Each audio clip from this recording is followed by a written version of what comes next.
નમસ્કાર દર્શક મિત્રો, એચડી ન્યૂઝમાં આપનું હાર્દિક સ્વાગત છે। હું છું આપની સાથે આરડી વાઘેલા। જોઈએ આજના મુખ્ય સમાચાર।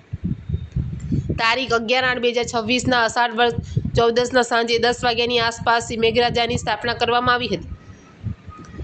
છપ્પનિયા દુકાળમાં વરસાદ ન પડતા વર્ષો પહેલાં જાદવ સમાજના લોકોએ મેઘરાજાની સ્થાપના કરવામાં આવી હતી અને ત્યારબાદ સ્થાપના પછી વરસાદ પડ્યો હતો।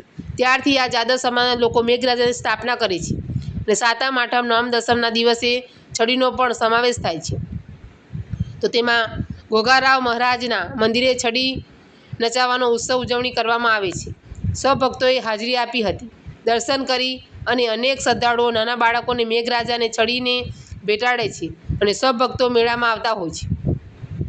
ભરૂચ શહેર અને જિલ્લાના સૌ ભક્તો મેળામાં આવતા હોય છે તેમજ મેઘરાજાના છડીના દર્શન કરી ધન્યતા અનુભવે છે। આ ઉત્સવ સમિતિના પ્રમુખ મયંકભાઈ જાદવ સમાજના આગેવાનો સાથે હાજર રહ્યા હતા અને પૂજાવિધિ કરવામાં આવી હતી। આ ઉત્સવ ભરૂચ શહેરના સોનેરી મહેલ પોલીસ ચોકી સામેના વિસ્તારમાં ભોયમાળ ખાતે વોર્ડ નંબર 11માં ઉત્સવ ઉજવણી કરવામાં આવે છે। એચડી ન્યૂઝ સાથે રિપોર્ટ રાકેશ પાઠક, ભરૂચ। મેઘરાજ, હું મયંક કુમાર રાકેશભાઈ જાદવ, શ્રી ભરૂચ સમાજ ભોજ જ્ઞાતિ પંચ ઉત્સવ ટ્રસ્ટી। છેલ્લા 250 વર્ષથી આ મેઘરાજાની મૂર્તિનું સ્થાપન કરવામાં આવે છે। આ વર્ષે પણ અષાઢી વટ 14ની રાત્રે મૂર્તિના પાન પ્રતિષ્ઠા કરી અને એક જ રાતમાં મૂર્તિ બનાવવામાં આવે છે અને એવું કહેવાય છે કે આ પરંપરા અમારા વડવાઓના ટાઈમથી કરવામાં આવે છે અને એવું બી કહેવાય છે કે જ્યારે 56નો દુકાળ પડ્યો હતો એ કાળ દરમિયાન આ મૂર્તિનું સ્થાપન કરવામાં આવ્યું હતું અને સ્થાપન કર્યા બાદ મુસળધાર વરસાદ વરસ્યો હતો।